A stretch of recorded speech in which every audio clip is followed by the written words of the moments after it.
Hey everyone, it's Tim here again, and you're listening to episode 21 of the Black Swamp Podcast. If it's your first time listening, thanks for tuning in, and feel free to subscribe wherever you listen to podcasts, and then tell all your friends. We have a growing collection of episodes featuring conversations with BSP artists and educators, as well as some other goodies thrown in here and there. Today's episode is sponsored by the Drum History Podcast, which is the official podcast of Not So Modern Drummer and hosted by Bart Vanderzee. The podcast has been documenting the history of drums over the last several years, with topics ranging from the beginnings of man's involvement with percussion to modern-day innovations and instruments. Episodes include conversations with manufacturers, historians, and authorities on drums, cymbals, musical genres, iconic performers, playing techniques, and more. Basically a ton of cool stuff for both drummers, percussionists, and musicians with a variety of interests. You can find the podcast on Apple, Spotify, and Stitcher, as well as drumhistorypodcast.com, which we'll also throw a link to in our show notes. So check it out and start exploring. So you're about to listen in on a conversation I had last week with Wesley, Lauren, and Trevor from Lineage Percussion. They're a young but increasingly established percussion trio who met while studying with Tim Adams at the University of Georgia a few years ago. Shortly after beginning to perform together professionally, the trio actually received a bronze medal in the acclaimed Fischoff Chamber Music Competition, becoming the first percussion group in the history of the competition to be a finalist in the senior division.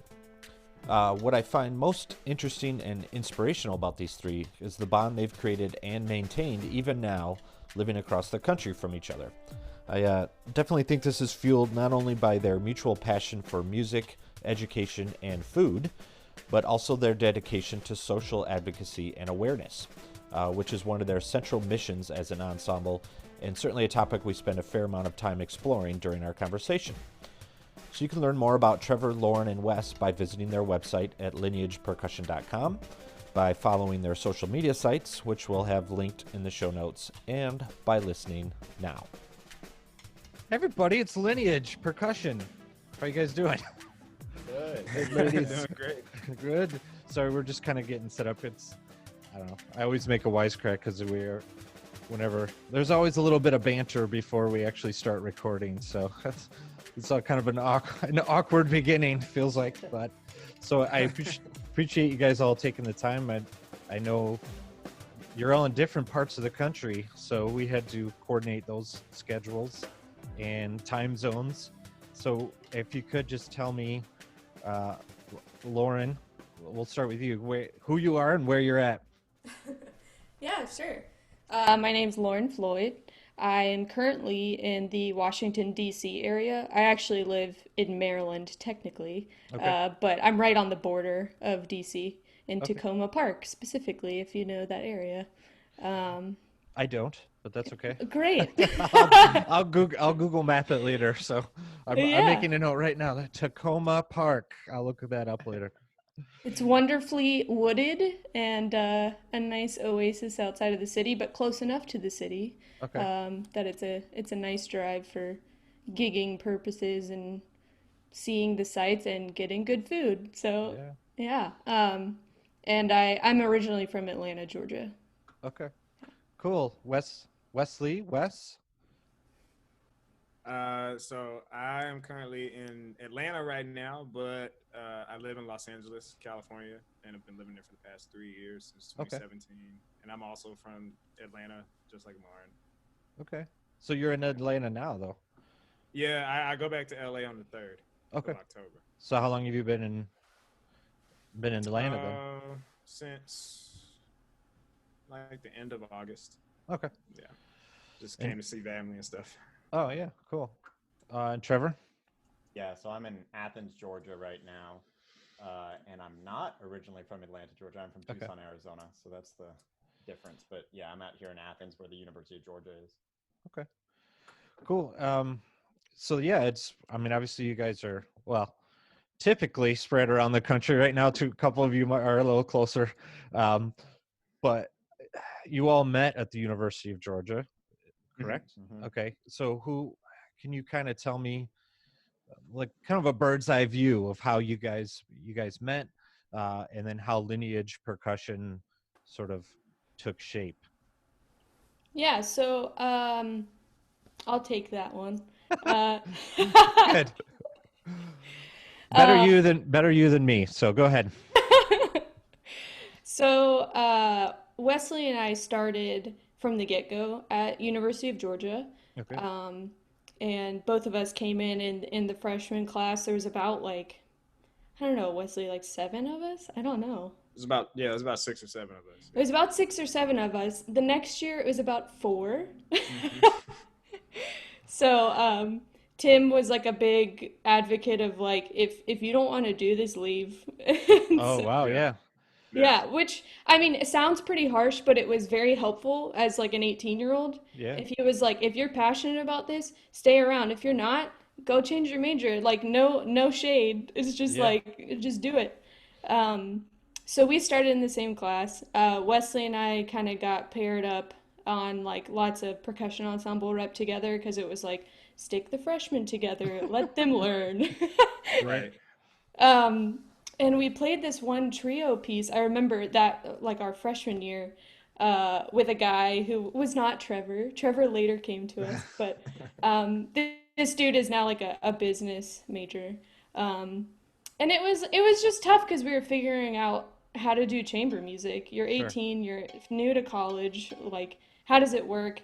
How do you schedule, like, how do you schedule a meeting with 3 people? How do you Right. figure out the logistics of your schedule and communicating? What an Right. idea. Yeah. Um, but then Trevor came. So he came to a show, I think our sophomore year. He Wesley. came to our sophomore recital actually. Yeah. 14, I was auditioning for the University of Georgia, and we can get into that, but I was Sure. transferring for a couple years from the University of Arizona. So I think I went to your guys' recital. They had a sophomore recital. I went to Mr. Adams' faculty recital. I went to an Atlanta Symphony concert. You guys did that children's concert with a percussion ensemble. So it was like just back to back to back to back to back. But that was the first time that I met those two, was 2014 in the spring, I guess. Okay. Yeah. Yeah, so we met Trevor. It was just kind of like oh, he's auditioning. Okay, cool. But then he comes, and that was our junior year. And that winter, Mr. Adams said, "Okay, you 3 are gonna play Rain Tree." The way that percussion ensemble kind of works at UGA is you get the music a month before. Okay. And then because he treats it kind of like a professional situation. Yeah, sure. So you get it a month before, you knock it out, and yeah. So So who, we got so out of curiosity, who played the vibe part? Trevor. Who played Trevor. Oh, okay. And I was brand new to the school, brand new to the area, first time out of Arizona. Yeah. And it was Lauren's being generous with the time frame. I don't think we got a full month. It was like 2 weeks. Yeah, he gave us- handed us the music. And Yeah. we also, I mean, we had heard Rain Tree before, but I don't think that we really realized how hard it was until maybe a week and a half out from the concert. We're like, all right, let's get together and look Yeah. at this. And those first 2 pages don't look that bad on the vibe part, and then you Yeah. flip it, and we're like, oh god. Well, and I mean, this was a long time ago, kids, but I played Raid Tree in grad school. And actually there was a Vic Firth video that was just released with a trio that played it. And I shared it with one of the guys that I played with. Like I messaged him because I was like, I remember these days, because like he and I played Matt Dudek. He's still at the University of Akron, runs the steel band and teaches stuff there. But yeah, I know we're already sidetracked right now, Sure. but literally like Rain Tree is one of my favorite like pieces that I've played in percussion ensemble and heard. I just think it's beautiful, amazing piece, and having like, I think that's really smart to kind of like throw you into the fire right away. Like Trevor, for one, like playing the vibe part, but then just getting the music a couple weeks in advance and kind of treating it like professionals would treat it. Because I definitely didn't think like that when I was going into undergrad or even graduate school. When I went to University of Akron, like that's totally how we treated, like a grad ensemble would get a piece, and concerts in 3 weeks or whatever. And we pushed back a little bit. There was there was a Stuart Saunders like piece, Stuart Saunders Smith, and it was for like 4 bells, like 4 bell players. So it was like one of the Lynx like vibe solos, but it was for 4 bell players. We're like, no, this ain't no, we're not doing that. Sorry, we don't have That's enough what time. happened with us. Yeah. Yeah. Like he gave us the music, and mind you, he assigned us the parts. So we didn't throw Trevor into the fire. Okay. Tim actually did that. The newbie, right? Yeah. Right. But I remember, like every week we'd have a rehearsal with Mr. Adams on like a Friday. Sure. The first week he comes in, all of us are like, we can't do this. And he was like, you're doing it. Yeah. So it was kind of like, and then the next week we're like, Mr. Adams, we can only do the first half. There's no way we can play the whole thing. Like, nope. No, you're gonna do it all, man. You're doing everything. That Mr. Adams teaches alongside his wife, Miss Toscano, and she, when we came to him and we're like, we don't think we can do it. Like we got up the courage to go talk to him, and she even pulled him aside and she was like, Tim, I don't know if this, and he's like, no, this is the right thing to do, and we're thankful for it now, but as just a bunch of like, junior chumps in the studio trying to figure out life. Well, yeah, there was one of the grad students. He was kind of like the senior grad student, and he went to Dr. Snyder. I was like, yeah, Doc, we're not going to play this. We're just not going to do it. And so we picked another piece, and he was cool with it because I think he sort of understood. But yeah, I give you guys props for following through and for Tim to like pushing you to do it, because I think it's actually, that's a pretty good lesson, kids. That's a good lesson. Yeah, so the short of the story is we performed it. Right. After that concert, Mr. Adams was like, I think that you guys need to make a trio. And all of us were like, okay. Yeah. Whatever. And then that idea just kept coming back. You guys need to make a trio. Start looking up rep. I'm going to give you rep.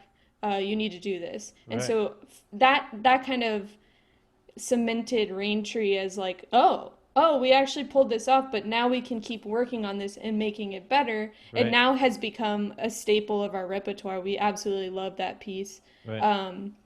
And it kind of formed from him just shooting out this idea to us of, hey, make a trio. We're like, oh, okay.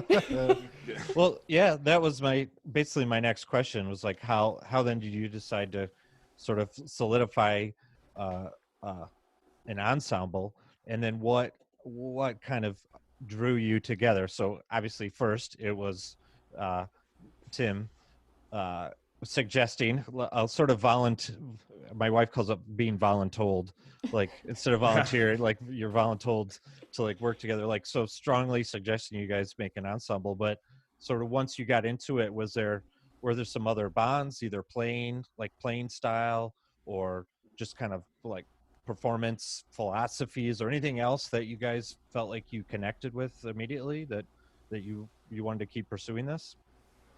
Yeah, I think all of us, since we studied with the same teacher, right, like a lot of percussion chamber groups you'll see are kind of similar in that way. Sure. And that's extremely helpful because all of us came from the same background. We're studying the exact same technique. We know how each other is going to lift off the instrument. Right. So a big thing that we started from the get-go is not the whole like pulsing with everything, because it can be a little bit distracting to the audience, especially in something like Raintree. You don't want to be sitting there counting all of the beats during something that's supposed to be more soundscapey. Right. And so from the get-go, we all had that connection of the similar playing style. But I think all of us just vibe on a friendship level too. I think you guys can speak to this too. We like instantly connected with that just because, we all like to laugh. We all like to eat. That's another thing. Hey, food is great. Yeah, that actually. Lauren's the foodie in the group. Oh, okay. Well, actually, I think meals and food can be a real bonding experience, like sharing a meal together, especially as friends, like kind of that community or fellowship, I think can create a pretty strong bond. So yeah, it's funny to hear like you all like food and you all like to eat, but yeah, I think it's pretty cool. Yeah, it's those like simple, it sounds so simple, but it's kind of like when you find that person, it's like you know. And Yeah. so like we kind of just had that connection pretty quickly, honestly. And that spurred us. So Mr. Adams was like, you guys should look into some competitions because that's what the chamber world in terms of strings and winds, that's what they do. Okay. For us, I mean, not as much. The percussion world, we have some stuff through PASIC, Right. but that world isn't as available to us in a sense. So Wesley, do you want to talk about the fish off experience? Yeah, so one of the other things that kind of got the group bond going was we performed a lot together. Um, we have these middle school and high school festivals at the University of Georgia called Midfest and JanFest. So Okay. Mr. Adams had us play in front of those students, in front on the big stage at our Performing Arts Center multiple times, and doing things on our regular percussion ensemble concerts. Right. So he recommended that we do this thing called the Fish Off, which is international or national. I can't remember. It's a Is that big a chamber music competition. Okay, the fish off. It's not like a foodie thing then. Like you weren't immediately No. drawn. Yeah, it's the largest Well- chamber music competition in the Oh, world. right. Okay. Yeah. Yeah, but we'll turn it into a food truck too. Okay. Oh, that's right. And we were like, okay, sure. So the requirements were to send in a pre-screen tape, and that was a process because that was some of our first times being able to record and edit videos and things of that nature. We were just kind of like, Yeah. How do we do this? I mean, we pulled like all-nighters. We did it in like 3 days or something like that. It was, man, because we rehearsed the rep and it was over winter break, so we had all this time, and then we were playing it for Mr. Adams, and he was being really hard on us, so it was just kind of stressful at that point. And then of course we had school, on top of that. But the greatest part about that is we started to learn a lot about each other. Who I know Trevor's tendencies, he knows mine. Lauren knows mine, I know hers. So we know how to approach each other when we play the instrument, and we have candid conversations about it too. Yeah. So we got the recording done. We submitted it. We were like, okay, we'll see what happens. And then we get an email. I was like, hey, you guys got it in. And we're like, oh, okay, cool. So we spent the next, I think, 2.5 months preparing. Well, and tell them about the how it's split up, how fish off is split up. Oh, okay. So the competition is split up into two divisions. You have a 18 and under division, and then you have an 18 and up division. And then Okay. within those divisions, you have a string division and a wind division. So that's one of the reasons why we're really surprised that we even got in the competition, because there was essentially no room for us. But we got accepted, and they categorized us in the wind division. And usually, I think it was like 6 saxophone quartets that year, 2 woodwind quintets, a brass quintet, and then us. And then in the string division, of course, the piano trio, string quartet, all these different things. And so when we got there, we drove from Athens, Georgia, all the way to the University of Notre Dame in South Bend, Indiana, with our own equipment. Yeah. Because we didn't trust them to have anything ready for us. But Right. I mean, fun fact: Third Coast Percussion does a residency there Okay. at the Performing Arts Center there. So we were like, okay, well, maybe we'll be able to acquire some gear and do some things that way. And they were like, well, no, those guys just left, and we can't really use this gear because we have to go through the school and all that stuff. So we packed up 3 marimbas, 2 vibraphones, a xylophone, a bass drum, all this stuff, and drove 20 hours all the way up there. Wow. We get there, we unpack, we look at the hall, we figure it out, and we're like, okay, cool, this is great. And then we play, and then we get the results, and they cut us. Wow. And we were just like, oh, okay. And it was funny because we looked at the list like 3 times. Yeah, we're like, oh, we're each just one of not us were seeing it. Yeah. And so the next night, it was the second round, and then they had this ice cream social where the judges would talk to us about our performance.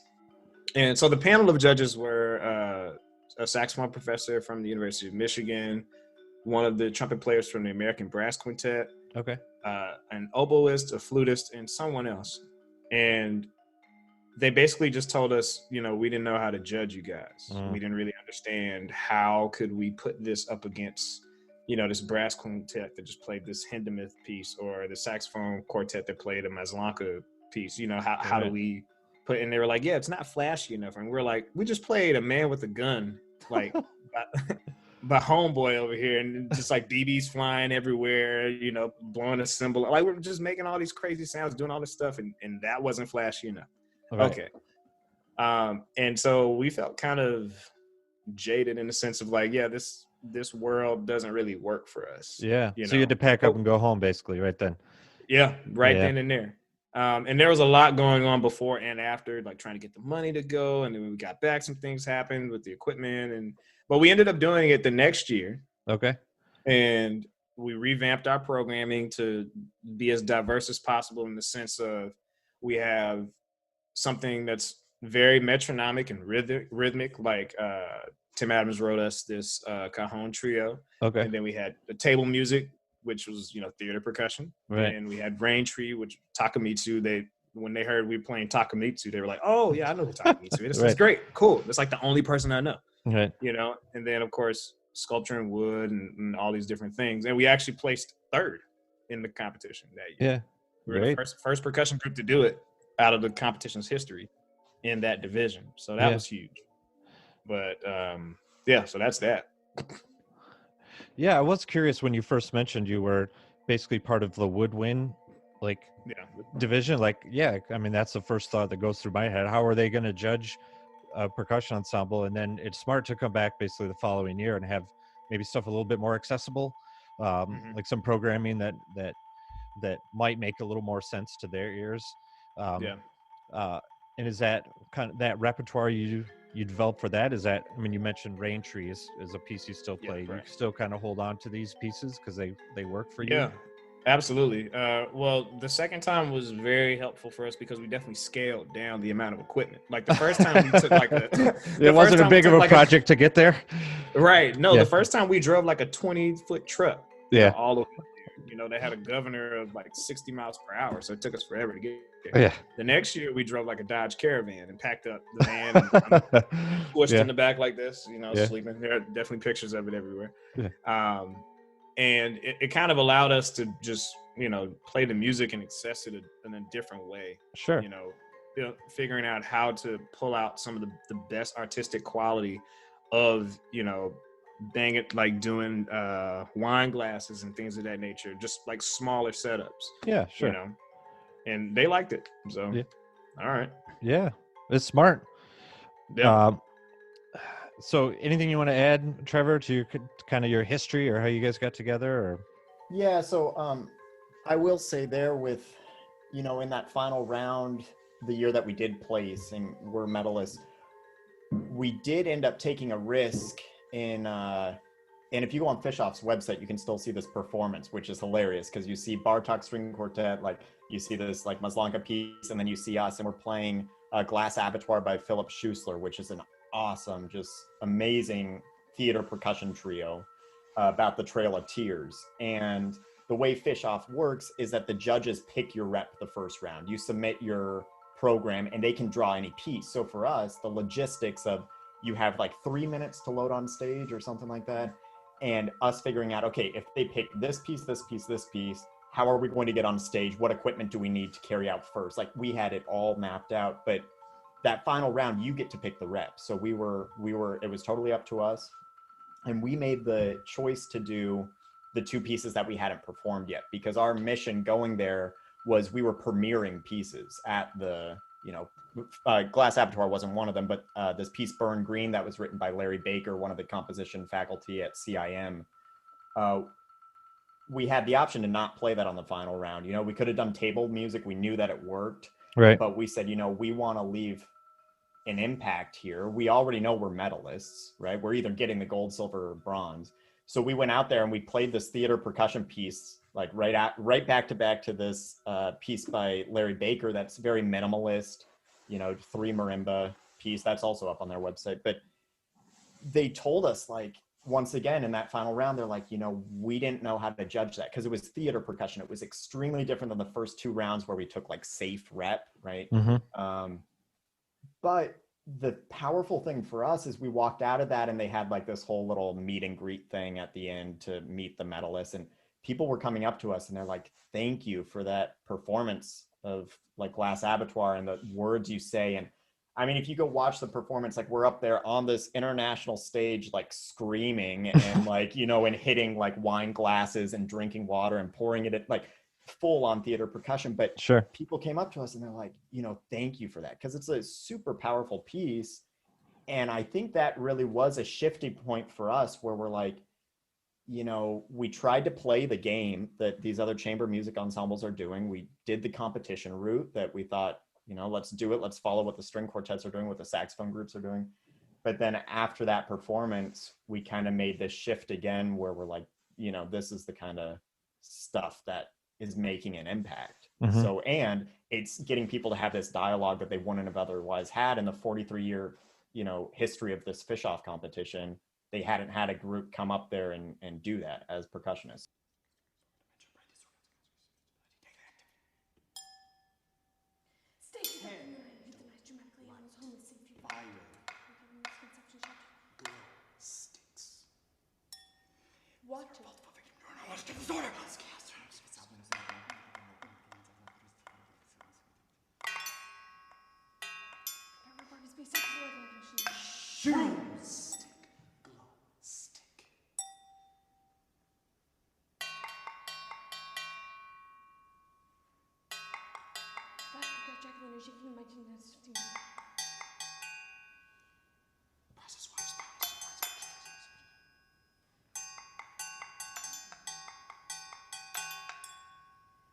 Carrying few light without shoes or moccasins. In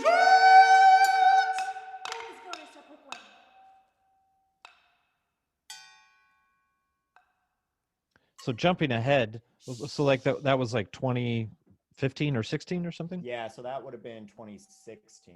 Okay. Yeah. I mean, one thing I definitely, so you guys are established now. You're all in your own, you all have your own kind of, sorry, my hands are in the way of the Zoom call right now. That's weird. I'm not like, sorry. Yeah. People listening right now, they can't see us, but I'm totally like, I talk with my hands a lot. So I'll try to keep them out of the webcam there. Yeah, so you guys are like in your own parts of the country, you're kind of doing your own things, but you're still able to kind of come together as an ensemble.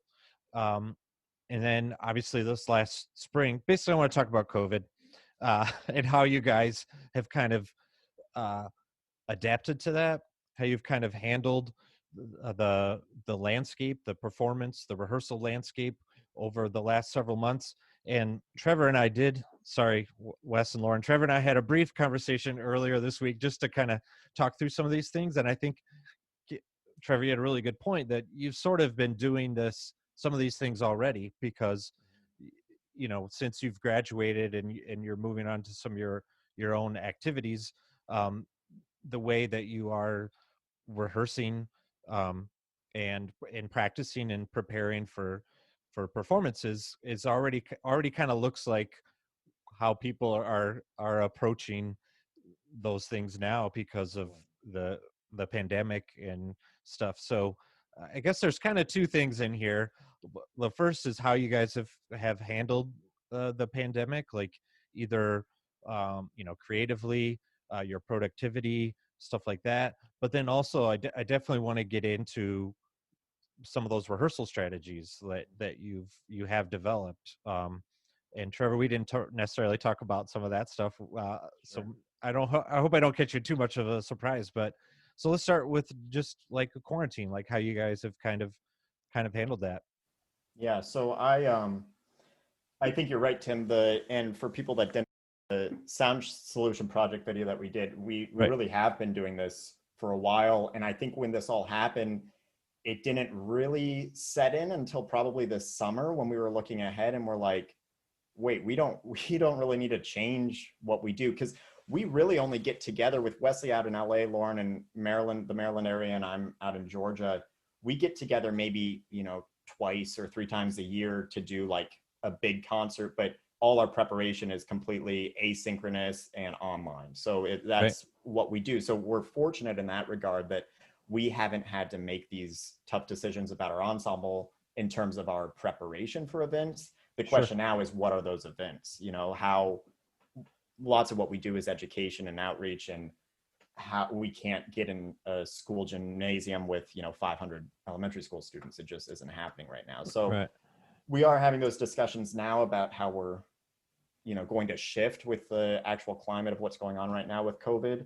I know on a personal level, it's more like when I got my position in Orlando in 2018, when that position was, it was a 1-year position that I won, ended in 2019, and I was at a crossroads of what do I do at this point? And I made the decision, which I'm grateful for now, to go to finish my doctorate at University of Georgia. So that's how I'm coping right now.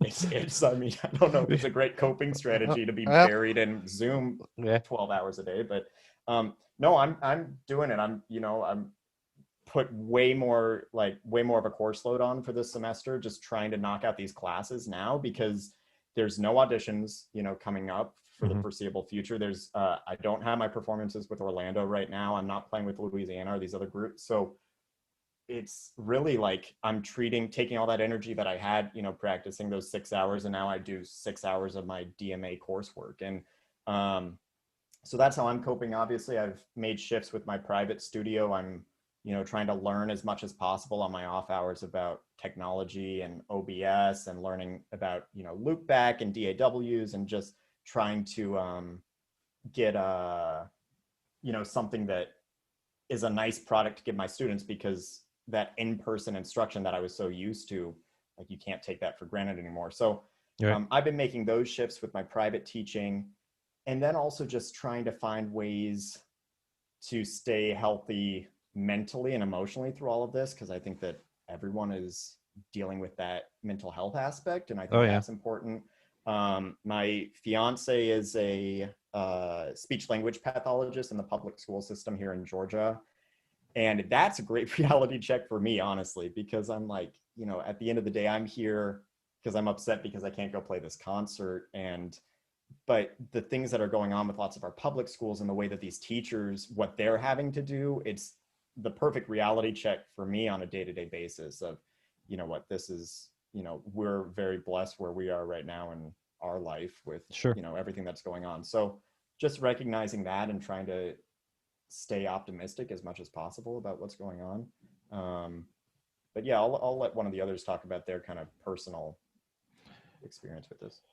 Yeah, I mean, I think, sorry to jump in for a second. I mean, definitely keeping that perspective is important. But like, as a company at Black Swamp, I mean, yeah, we've been struggling, and I'll be honest about it. I mean, I think a lot of manufacturers, and especially in the business that we're in, orchestral percussion manufacturing, we're niche of a niche of a niche, sort of. Yeah, our business has definitely taken a hit, and we've had to make sacrifices across the board. We were all furloughed for like six weeks or so, and then kind of core team comes back, and then now the rest of our team is kind of slowly coming back, even a part-time situation. So, but we keep the perspective. We're still operating. We're staying optimistic, like you say, Trevor. Like we're still moving. We're still working. We're still making instruments. We're still shipping stuff around the world. So I think that's what kind of keeps us going. So sorry to butt in. Enough about me. Great. Lauren. No, I appreciate hearing that. It's always like good to, something I've learned, I guess, from the pandemic, is to check in with people. Right. Yeah, sure. And I found, with companies, it's like people feel, oh, I don't have the money to support or do something. But another thing you can do is share things on social media, things that you like about companies. That's so helpful for just awareness, and then eventually, hopefully, that will reap the benefits, for you guys, things like that. But no, yeah, I appreciate that. Yeah, thanks. Yeah, just like something that I've been thinking about, not only with things that I like and products I like, but movements, all of the things that are happening. I feel like we're in twin pandemics right now. Oh, for sure, yeah. With everything happening with the murders across the United States, and the social reform that we desperately need in this country. Yep.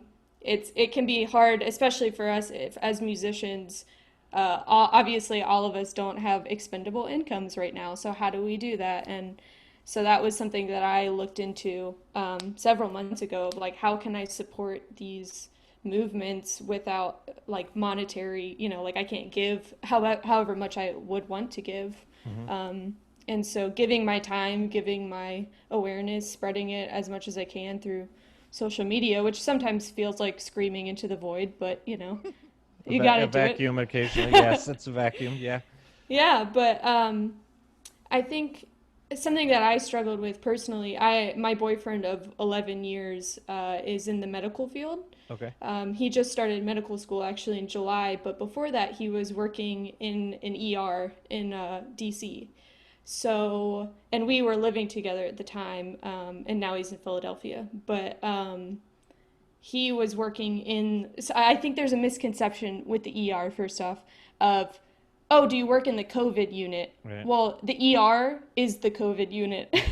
The entire ER is, and if you'll ask most nurses about that, they'll say that. So it's not really like one place you're working in. It's Right. just they have like a constant influx, and they still do now.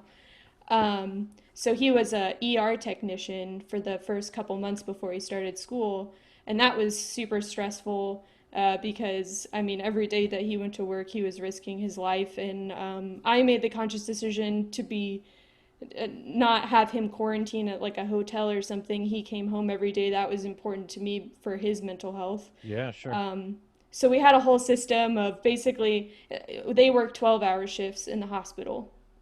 So when he would come home, basically he'd strip his scrubs down in the hallway. So Set them on fire. yeah. My neighbors, we always talked, we were like, oh, what if somebody's up at like 12:30 a.m. and like Right. sees you in your boxers in the hallway? Right.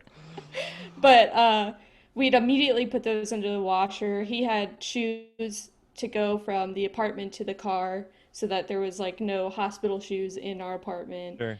Kind of like put a bag of like his phone, wallet, keys into like a plastic bag. And then set it on fire. Yeah. Just set everything on fire. Right. It'll be great. Right. Sorry. So, yeah, no, I mean, that was just stressful, like on a personal level, but it also was helpful because I had somebody who was like on the front lines and could tell me just a realistic view of what was going on, which is helpful because, like somebody who doesn't have that connection to somebody in the healthcare world, you're kind of just speculating, like what the heck's going on?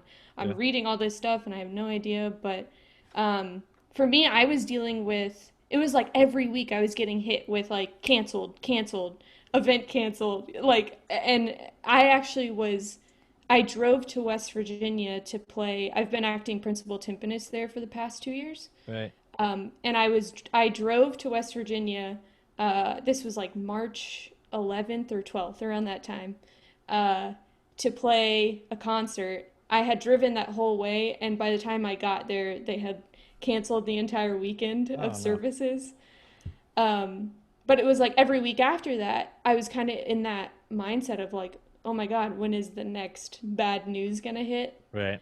And now it feels like almost every week I'm kind of like, what's next? Right. It's the new normal, I guess. Really. Yeah. But,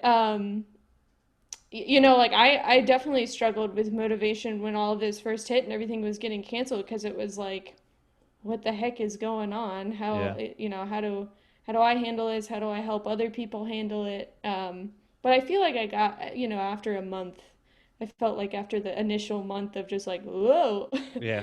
I kind of got my bearings, and it's just been interesting because I've been able to explore ideas that I either haven't had the time for, or they've just kind of clicked in this time. Right. So I have an assistantship through the University of Maryland. I'm doing my doctorate right now. Okay. And my assistantship is through community engagement at the Performing Arts Center. And they were very interested in doing a sensory-friendly event virtually. So I don't know if you know what sensory-friendly is, but I can briefly explain it. Yeah, go ahead. I mean, sensory, obviously, like touching, like seeing, smelling, hearing, like Yeah. everything. Yeah. Yeah, so it's basically any student or person who has some type of sensory deficit, whether they be on the spectrum in some way. Right. It's kind of like an all behaviors welcome concert. So if you're on the autism spectrum and you don't do well with certain lighting, or you need to move all the time, if you hear music you have to get up and dance, all of that is welcome in that environment. So it's just a really cool thing. It's just the thing is with virtual, how do you do that? How do you set up the parameters for that? So I got to be involved in kind of helping pioneer that for our Performing Arts Center. How does that work? The nice thing about Zoom or doing it virtually is you don't have to, you kind of cut out a couple of the senses. So like there's no smell-o-vision yet. So exactly. Well, that's the thing is like some people are very smell, like if there's like really strong cleaners, or if somebody's wearing perfume or something, that can be a trigger. For sure.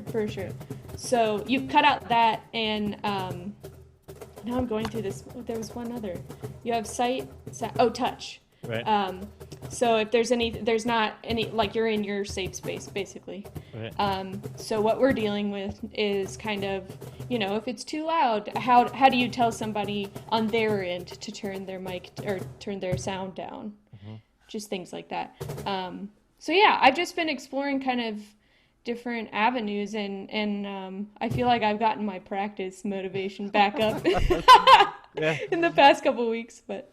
No, motivation I think is a really good point. I mean, yeah, we've gone through several months in a double pandemic. I totally agree with you. Like obviously COVID stuff, and then the social justice issues that have come up, and like, so people are, I mean, I totally myself, like trying to process everything, and now we're kind of like at this stage. I was actually just talking to my wife about it yesterday. Like it's sort of like, not, I hate to say second wave, but it's like you're sort of in this stage where you've kind of, you're processing everything, and it's just kind of, you're exhausted, like you're mentally and physically exhausted for everything. So you're like figuring out how to keep the sustain going, and keep conversations going, and keep our kids going to school, and keep them safe and healthy and happy, and keep discourse going. And we have a lot of faith in our school, in our in the people in our community, with ourselves. So yeah, it's just like it's not really, it's not going anywhere anytime soon. So it's something you definitely have to sort of physically and mentally keep yourself in check with. So Wes, are you still there? Yeah. Man, I'm just vegging out over here. No, so for me, it was as soon as the lockdown started around like March 13th or 14th in LA. My roommate and I, he's a percussionist as well, and we had equipment at the house, so we were practicing hard, man. We were practicing each like 6 or 7 hours a day at the house for like a month and a half. Sure. And then we were just like, all right, I need a break. And then it was like done for like a month. He went up to Seattle for like a month and a half, and I was still there. I came back here and then went back to LA. And I was reading a lot and trying to just understand, things politically, things environmentally, things economically, just trying to overload my brain with all these things that I've neglected to feed myself. And it all comes crashing down at some point, because I'm just like, man, like, what does me beating a drum do for anybody? I kind of went through like an identity crisis in a sense as a musician. I was just like, what exactly, how does this help people? Like, so I just kind of sat in this void for about 2.5 weeks where I was just like,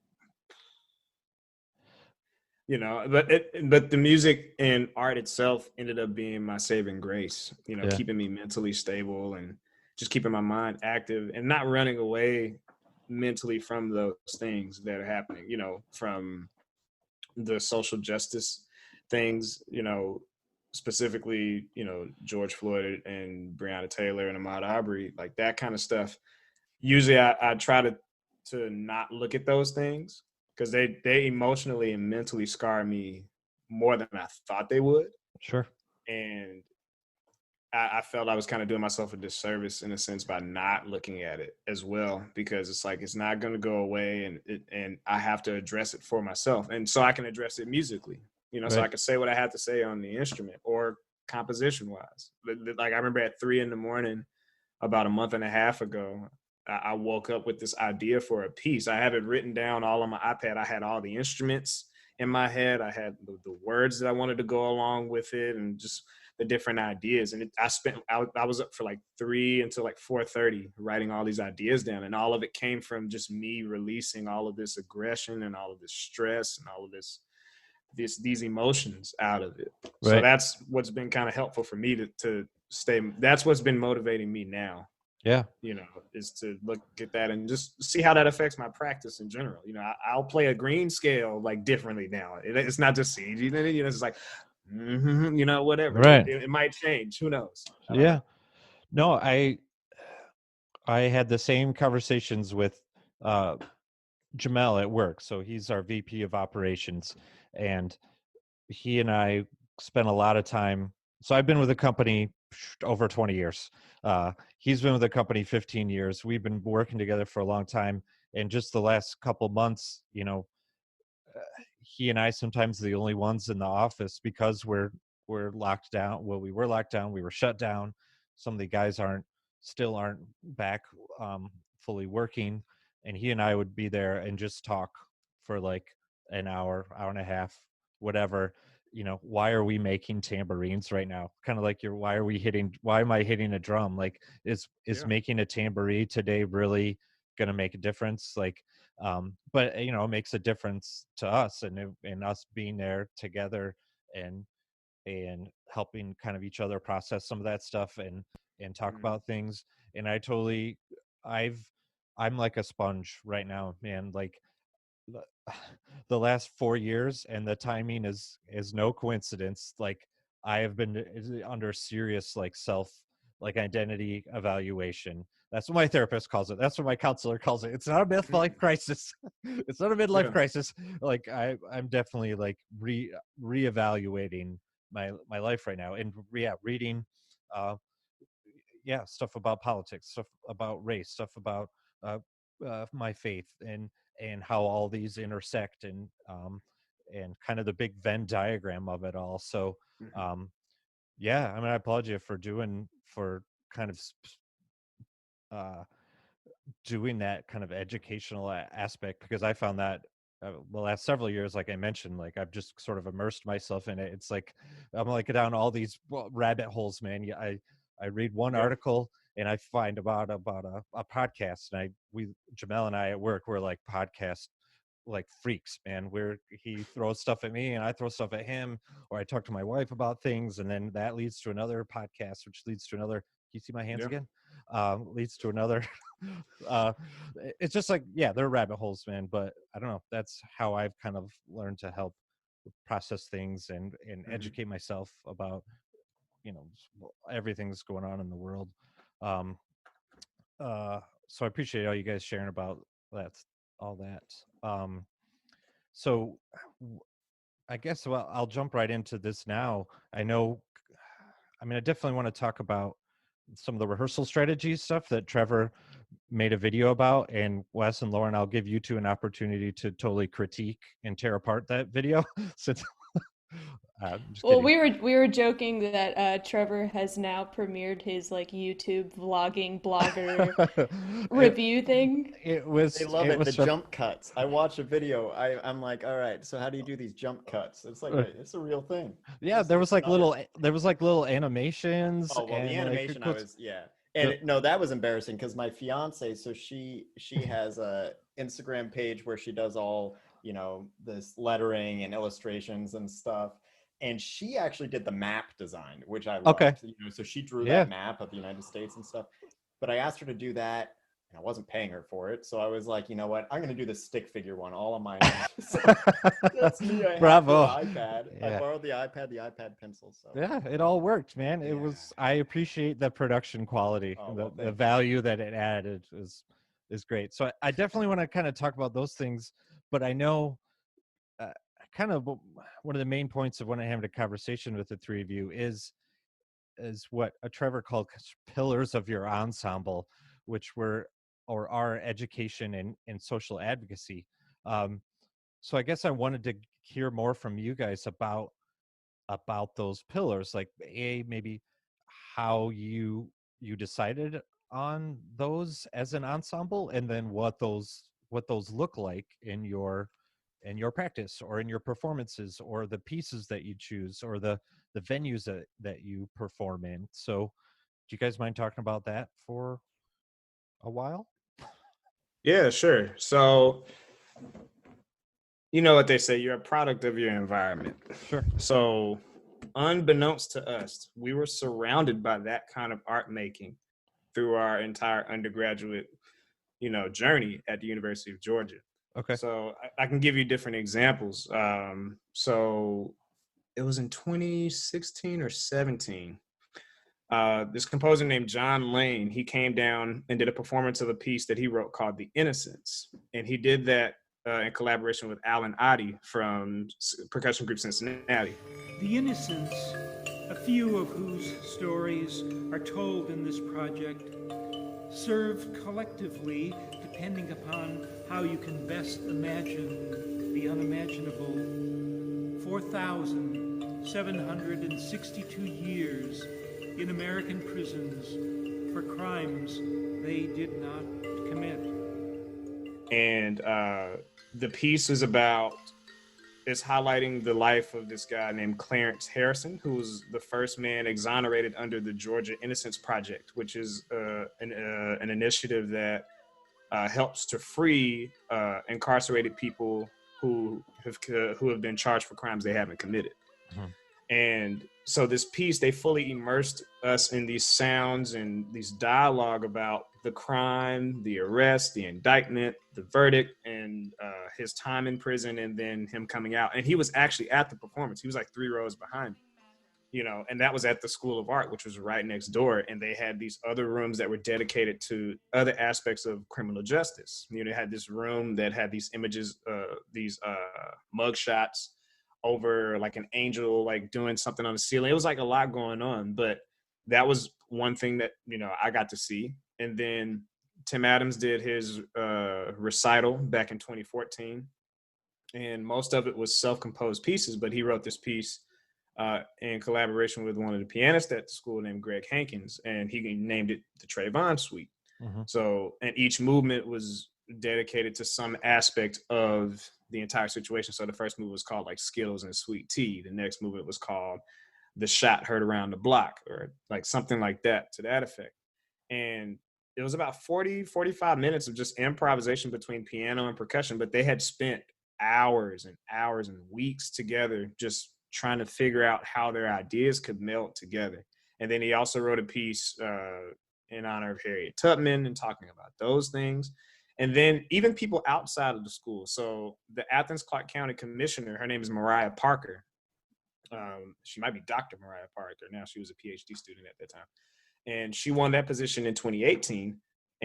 But she's also a rapper by the name of Lingua Franca.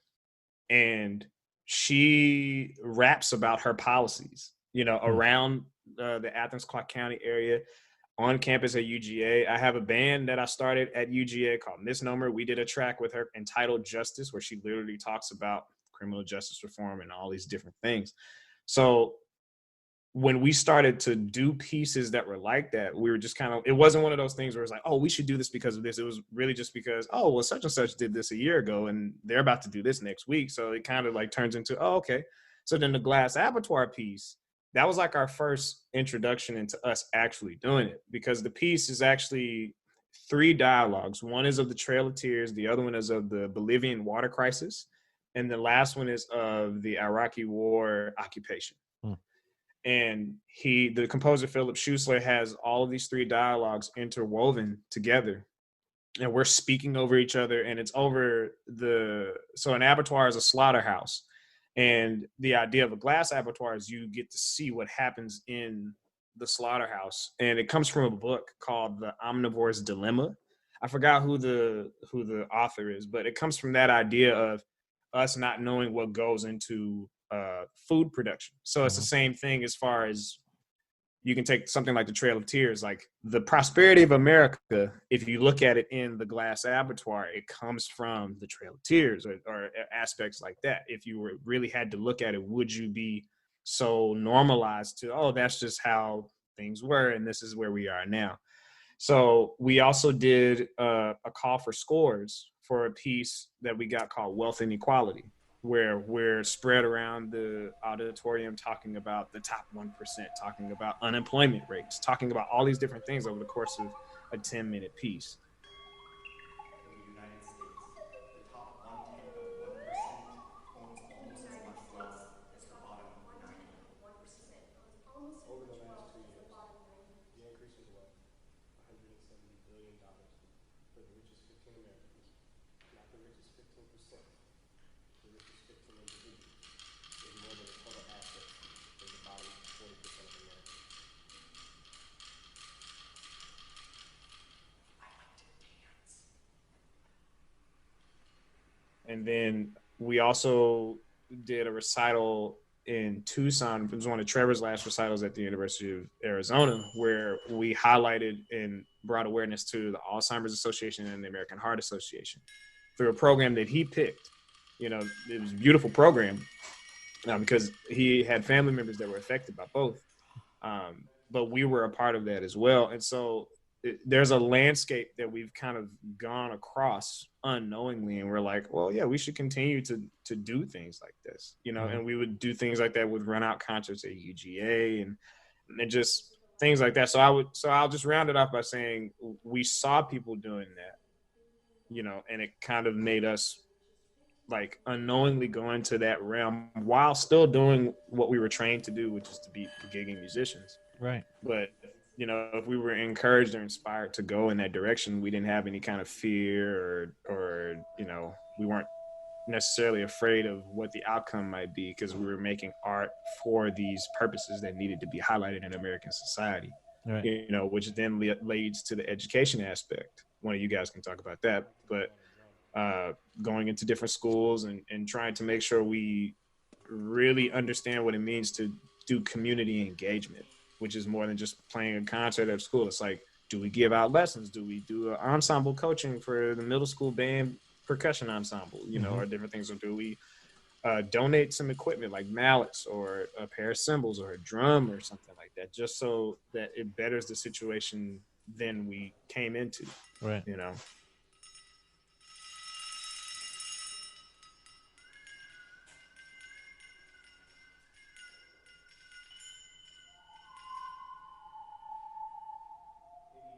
Like Wesley was saying, we really see it important and paramount to go into schools, and especially schools who are underfunded or in areas that don't get a lot of attention, to spread awareness, honestly, about percussion. That is usually the first time those kids ever see percussion, and they go wild, which is exciting for us because, you know, around the percussion community or in the orchestra world, they're kind of like, cool. Right. So to see a kid's face light up and be like, I didn't even know you could do that. What is that box that you're sitting on? That's a cajon? Right. Cool. Right. Is really special for us. And we actually got one of our first like K-12 gigs was from one of our friends who teaches in Georgia. She was like, hey, can you come to my elementary school? Sure. So that kind of spurred this, oh, how do we do an elementary school show? What Right. should we do? So that kind of spurred this program that we do for elementary age kids called All Hands on Deck. And it's a program where we teach them how percussion is really accessible. You don't need a lot of money. You don't have to buy a $3,000 violin, which is probably not even a good violin. So we kind of take them through, okay, you can make music with just your hands. And then like, what if you do it, you know, we play table music. Oh, you can just use a table and you have that right in front of you, and then we kind of do the motions in the air with them, Right. and then introduce them to the cajon and the PVC marimba. Trevor built a PVC marimba, and you play them with flip flops, and Right. it's just super fun. And of course, then we're like, we need parent supervision if you're dealing with PVC pipe and Right. possible cutters. Right. um, but yeah, just the idea of you can make music with things that you can find, which is now a great tactic in the COVID world of Sure. entertaining small children. Go into the kitchen, Right. find some mixing bowls, and see what happens. Yeah. When Um, no, that's actually a really good point, because when we were shut down and quarantining, I have a 12-year-old. Well, she's 13 now. Sorry, she's a teenager now. That's whoa, important. Yeah. congratulations. Yeah, right. I don't know. It's kind of scary, but and then we have a 9-year-old also, and our youngest still was doing music online, and like that was some of the lessons, or some of the homework was to like go in your kitchen and find stuff that could make noise. And I was like all about it. Like we could find stuff all over the house and make sounds and do everything. So yeah, I think and it, last year or 2 years ago at our church there was like a preschool program, and both of our daughters went through it, and they called me up and asked me to do for the preschool kids, like they were having like a music series basically. So I filled my Acadia with all these little percussion instruments, yeah, and took them in, and again, yeah, it blew kids' minds, like, and the simplest stuff, like the little frog that makes like a ribbit noise, like that was the coolest thing, and like Yeah. shakers and stuff like that, and so Yeah, we were playing like the Cajon trio that Tim wrote us has a part where we play it with super balls on the okay, side, yeah. and they went like freaking nuts over They both- because we have the Mike Balter ones that have it's just like a fiberglass rod that's stuck into it, yeah, and so sure. when you hold it up, it looks like a lollipop, Okay. and they're like, it's a Delicious. lollipop. Yeah. And then we're like, what happens if we bounce it? And they're like, oh! Right. That's funny. So I mean, that's really cool. But we also do things with older kids too, and students. Right. We've done master classes at the collegiate level. Right. We do things with, we're actually going to be in talks with doing a middle school aged type of thing soon. And we actually did it. We got a little bit sprung on when we had a residency in February in Tucson. We thought we were doing all elementary school shows, and then we showed up to a school and they were like, "Oh, you're doing 6th through 8th grade." Oh, okay. We were like, "Okay, so here's how we're gonna revamp this. We're all gonna take our voices from here to hey." Right. Because middle schoolers and their jaded you're going to be welcomed into that with a 13-year-old. Yes. Yeah. They had a half day today, and my daughter went to the pizza place around the corner with her friends, and then my wife had to go pick them up, and now they're all at our house and stuff. And then our youngest has a friend over, so yeah, I have a house full of girls right now. So. Yeah, I mean, there's positives and negatives to that, to say the least. Right. But yeah, so I mean, we really want to just make sure that we're accessible to all ages. Right. We love doing it. We love just talking about chamber music. That's usually what we do on the older side of things, is how to function in a chamber group, how to go about doing that, how to practice, Right. how to, yeah, just like the little nitty gritty things that maybe, I mean, honestly, when I was in middle and high school, nobody told me about that stuff. Yeah. It was kind of like, we're going to do percussion ensemble and we're going to make sure that we can play all 25 people at the same time. Right. So, Yeah. I mean, I don't know. Again, I played a long time ago, and yes, so much has changed. Like seeing kids that are in high school now and playing repertoire that I played in college. There's probably kids out there playing Rain Tree that are like in 6th or 7th grade now. But I hope that, not. that's an exaggeration, I admit. Yeah, I agree. But just going to PASIC or seeing high school groups, or going to TMEA or Midwest and seeing these groups from Texas, or in Indiana, or wherever, or Georgia. Yeah. So they're crazy talented. But then learning how to sort of interact and teach differently with them and approach them differently. It's obviously important. Yeah.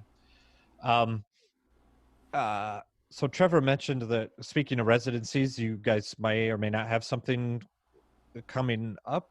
And is it at University of Maryland where you are, Yeah, Lauren? so yes.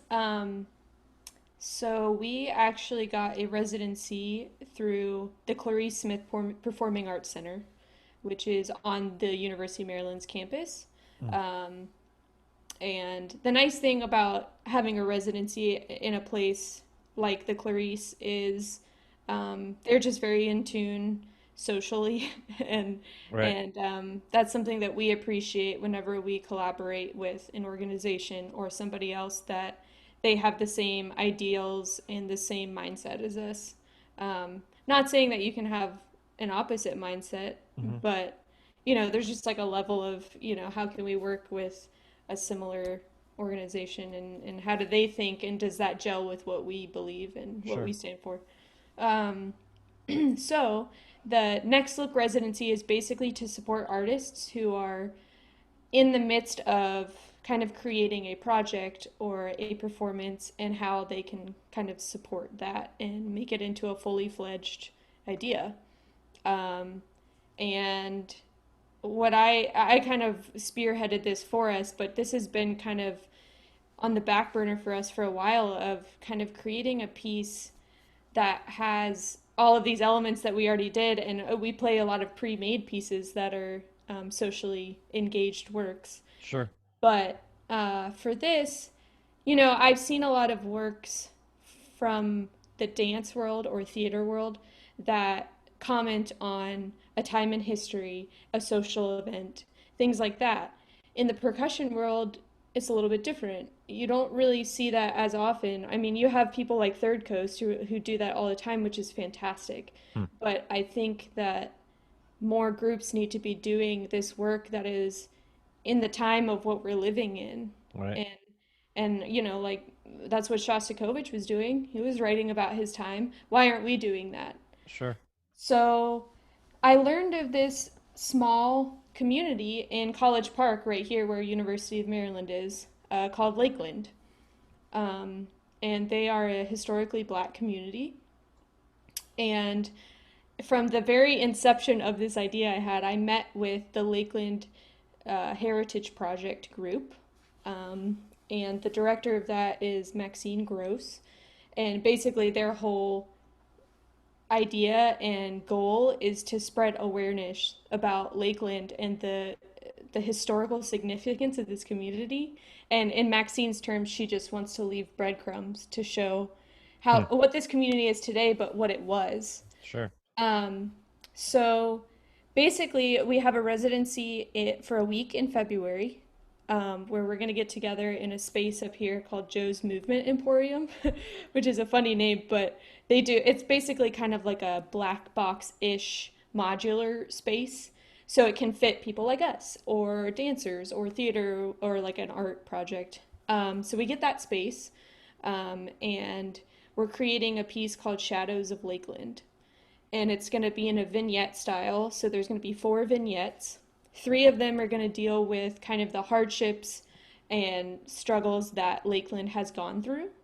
The 3 big ones, really quickly, are racism and segregation, which is not really a surprise with a black community, unfortunately, but that is the reality of the situation here in the US. The second one is Tropical Storm Agnes. So Lakeland is in a flood zone. This led to them applying for government funding through the Urban Renewal Plan, which happened in the 70s.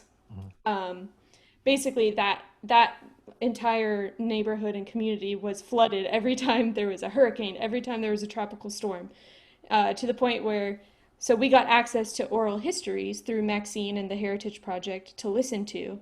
And a lot of the community members will say, oh, yeah, they took a boat out to my house to get the dog out of the house. And I mean, crazy stories where you were like, wait, so your entire basement was flooded, but they took a boat to your house. Okay. Um, so writing a movement on that just to show kind of the significance of water in that area, honestly, and what that Hmm. idea looks like. Then the third one of the hardship part will be about the urban renewal plan. So Lakeland is like a lot of communities in the United States that is subject to massive gentrification. Hmm. The urban renewal plan, the idea was to move the residents out of the area, refurbish the homes, make a bunch of single family homes, move them back in. What happened actually, though, is 70% of the community was displaced and never came back Hmm. because UMD bought some land to make student housing. Hmm. The prices went up. There was just a lot of factors that went in. There was a government leadership change within the urban renewal plan, and if you can imagine what that would be like, I mean, now all of these funds are going way different places than they were supposed to. So they definitely got screwed over by the government. Right. So that's the hardship part. Then the last vignette is going to be about kind of how this community got through all of this and how they're still together. The two mainstays of the community are the churches. There are two churches that have been in the community since the 1800s. And education was a huge, huge thing for them. It's like if you can be educated, if you can have a lot of knowledge and know the world around you, then you can go anywhere in life, basically. Um, and the exciting part of this residency is we're going to be collaborating with Carlos Simon. Okay. If you don't know him, you should check him out. He is a fascinating, amazing composer. We're super excited to be collaborating with him. He's already sent us a first draft of his vignette, and it is like Yeah. super great, super great. So we're really excited to be collaborating with him and to, like anytime that percussionists can get together with a composer and do something where it's like we're making music right now and he's from a community in Atlanta that went kind of through the same stuff as Lakeland and he was like, I connect with this on a super personal level. This is going to be great for me. Like as much collaboration we can do is great and the way that we feel about this entire project is we're just the musical vessel that the Sure. story and the community of Lakeland is flowing through and that we made like very clear from the get-go with Maxine and the Lakeland community is that we don't want to take your story Right. and put it out there. We just want to share it and make sure that people know, like you're trying to do with the Heritage Project, that you guys exist. It's important, and yeah. So that's the residency. No, yeah, it's super interesting. I mean, one note I made, kind of looking into the Heritage Project is, and their story is you and the commission are there to amplify that, to help tell that story. So is he writing the entire, like all the vignettes or just one, or you've commissioned him to do the entire piece? No, so he's just doing the fourth one. Okay. Um, the other three are actually going to be written by us, which is Okay. exciting because we all love exercising the compositional part of things. Okay. Let me think. Yeah, Trevor's doing the urban renewal Okay. vignette. I'm doing the tropical storm Agnes, and then Wesley is going to do the racism segregation one. And Right. those titles are TBD as of right now. But we're Right. gonna we're gonna name each vignette. The idea is so we could take Carlos's vignette and play it on its own. We Right. want those four to be able to be played separately, but then as a group, it's a 45-minute total work. Right. So. Yeah, it's interesting. And then, obviously collaborative with Carlos, but are there other mediums like represented in this entire project? At one point I think you mentioned either dance or art or spoken, like, or theater or stuff like that. Or is this happening simultaneously? Not simultaneously, like with your piece, but I know you have a residency, but is there other stuff, kind of other mediums or other participants happening at the same time? Yeah, well, we want to take, so I'll just hold this up really quick because it's the book about Lakeland. Okay, sure. That's part of the Images of America series. These are all my like tabs of things like thematically and things I want to learn. Why didn't you just highlight the whole book? Like, Well, I have like, oh, that's interesting. Oh, that's interesting. Oh, I got really jazzed. This book is Right. fascinating and it has a bunch of pictures and everything, but we're trying to figure out, do we want to use we have like a picture that we need to use for like the project in general. Okay. So should we use a picture from the digital archives that they're creating? They're actually like making the Lakeland Heritage Project got a huge grant to make their entire digital archive better Right. and more user friendly. Uh, how can we incorporate those pictures? The two of the three vignettes that we're going to be writing have the oral histories that we got from Maxine. There's going to be actual Lakeland voices in the piece. Right. So that's going to be like kind of a technical medium in Okay. the inside of our piece, Right. actually. Right. But Wesley had a great idea of wanting to maybe commission a artist to make some type of graphic for this so that we, when we put out the information, we can also support like a local artist or something Yeah. like that. I mean, one day we've always talked about this. We want to collaborate with dancers because, I mean, those worlds are so different. I don't know if you've ever worked with dancers, but I've sat in on some classes and I'm like, oh, y'all are on a totally different page, but it's fascinating. Yeah. Well, my wife has been into movement like since she was a kid. She marched like color guard in high school and then drum corps for several years in with the cadets, and that was a long time ago. Or are you a fan of the cadets, Wes? Yeah.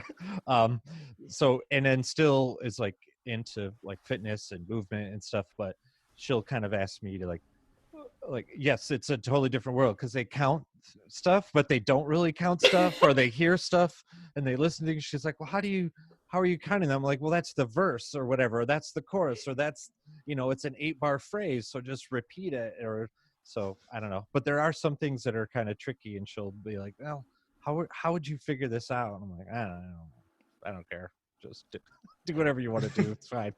um so yeah, well, I guess I really appreciate like when Trevor first reached out, and wanting to kind of partner with Black Swan Percussion, and he was kind of giving me a little bit of background about your ensemble, and really what I guess I call sort of your missions, or he called pillars of your ensemble, like education and in social advocacy. I just found we're really like you guys are kids. I know you don't feel like kids, but you're young, and you're kind of at the beginning of your career, and you already have like this kind of clear concept and like defined like mission for your ensemble. And I think it's really interesting and admirable. Like my wife was she's sitting over there at her desk doing her job right now, but she's like, well, who are you talking to today? I'm like, it's these kids, and they like have it going on, like they know what they want to do, and they're already doing it really well. Like you guys played this tambourine trio that Wes wrote, if I remember, like it was just an amazing piece and like solid performance, and people ate it up online. Like they thought it was the coolest, and it's really well done. Like, so congratulations on the three of you, like sort of having this direction and this concept and going with it. And even if it is, as from what I'm picking up, just sort of second nature, or just like kind of par for the course for you, like it's what you've known, so it's what you continue to do. But I think it's great, so congratulations. And sort of going backwards, I mean, I definitely want to, before we kind of wrap up, I want to hear more about your rehearsal strategies, because again, like Trevor's video was super cool and like really well done, but I thought it had amazing sorry, am I doing it again? No, I was just Okay. we were joking about like the YouTube people who, when they hold up a product, they put it behind their hand so you Oh, can see. clearly see the label. All right. Yeah. So Is that what they do? I've never noticed that. yeah. Yeah, like Okay. for example, I have my Terrapin Strong mask that All right. Marilyn gave us, and if you want to see the label or something, here's my hand sanitizer. Your hands. Oh Like, yeah, if some- that does pop out. You're right. Hey, you want to talk about asynchronous rehearsal strategies? Yes, this is yeah. what our Zoom calls actually I look was like. gonna- Like, I was this saying- is, no, this is 90% of what, when we're on FaceTime, we were talking about it the other day. We're like, man, we should just videotape this and go live on Instagram right now, and people Yeah, be like, how do we it's get IG anything Live. done? How do we get anything done? Well, I mean, okay, so Yeah, speaking of asynchronous, like that's a word I never heard until I watched Trevor's video. Um, so that concept of synchronous or asynchronous, shared practice journals, which I thought was like basically a spreadsheet or a Google Doc. Like we love our Google Docs at work. Like we have Google Docs for Google Docs, Yes. just to keep track of everything. Or overdubbing. Like, is this?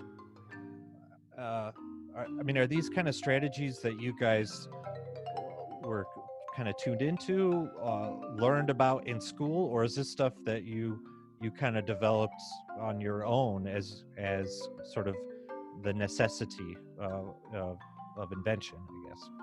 Yeah, so for me, I mean, we didn't get a whole lot. This would be like a 3-hour chat if we did. Okay. If we got into our Yeah. like individual backgrounds. How about a 5 to 10 minute Yeah, chat? no.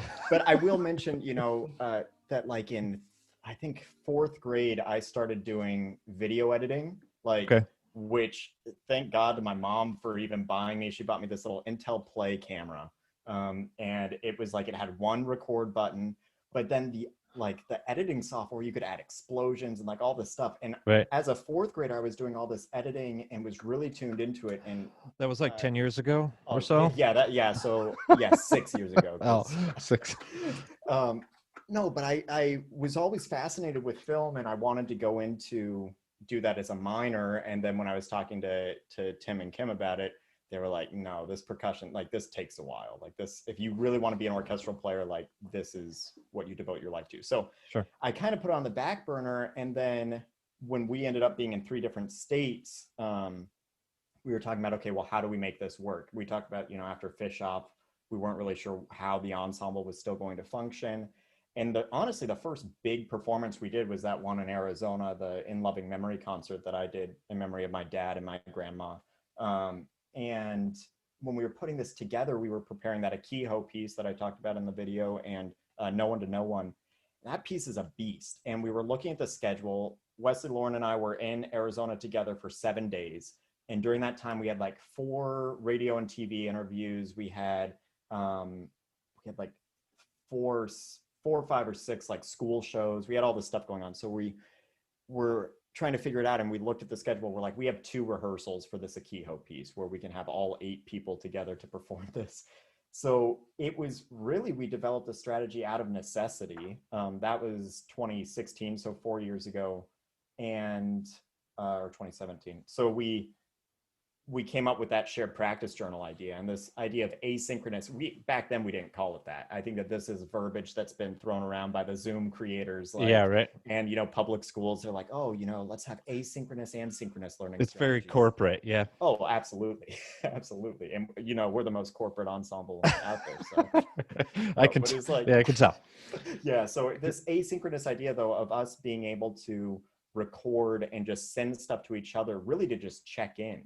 Because what we rely heavily on as an ensemble now is those years where we literally did not like leave each other's side at all. I mean, we went to the same classes, we went to percussion ensemble together, we rehearsed for Fish Off, we went to Fish Off, we ate together. Like that was 2 years where we were pretty much together 7 days a week, most of the day. So we rely on that now. We don't have to talk about, oh, how are we going to line this up? Like that just kind of happens naturally. Sure. So I think that's a good disclaimer that these asynchronous things, it's really for us to check in and be like, oh, that's how Lauren's going to phrase that. Okay, that's cool. And then we have these synchronous chats where we get on Zoom or FaceTime, and most of the time we're just talking about food and what's going on in each other's lives. But then we'll chat about, oh, Wesley, I noticed that you phrase this way or use this now. What do you guys think about this? And then we've already hashed it all out so that when we get together in the rehearsal room, we're a lot more productive. We're not having these chats that could have happened, the old verbiage of saying like, this meeting could have been an email. Like we try to actually, do that. So yeah. That's how I'm feeling about this whole conversation right now. I know. I think it could have just been an email right now. Hey, I get the emails too. I love the Black Swan emails. Right. Great. Oh, jeez. Yeah. I try not to inundate. So sure. So yeah, that's so we were doing it. I think that what's happening now is we're realizing, like with my private students, that this is a way that we can make lessons more viable. The kids that don't have access to an instrument at home, but they do at school, like kids that are going to school in person, they can record something on timpani and send it to me. That's an asynchronous, performance that they can send me. We watch it together in the lesson. I screen share, type up their comments, and it's stuff that we were doing a while ago, but luckily we had that foundation and now we're just refining it. Yeah. So. Cool. Yeah. Well, I mean, I guess we're kind of closing up here. I mean, I appreciate you guys getting your schedules together and somewhat short notice. And I appreciate like your hard work and your work ethic. I mean, I think it obviously is showing in the activities that you guys are doing and the quality of videos that Trevor's putting together and the, just the performance level and the professionalism. So congratulations on everything you guys are doing. And I look forward to seeing you guys for a long time. Like, so yeah, I appreciate you taking the time and having a conversation with me. So yeah, thanks for having us, man. Yeah, sure. Really appreciate it. Yeah, thank you. Yeah, cool. We're all super big Black Swamp fans, just gonna put it out there, obviously. But super excited to be collaborating with you guys because we've all been longtime supporters and lovers of your instruments, honestly. Yeah, great. I appreciate it, and good luck with everything. Yeah, thanks. Thank you, Tim. This has been a BSP production, recorded and produced out of the Black Swamp facilities in Zeeland, Michigan. Audio and production assistance by Jamel Taylor and Nathan Coles. Intro and outro music by Adam Hopper. Music sprinkled throughout the episode was performed by Lineage Percussion, excluding The Innocents, performed by John Lane and Alan Oddy.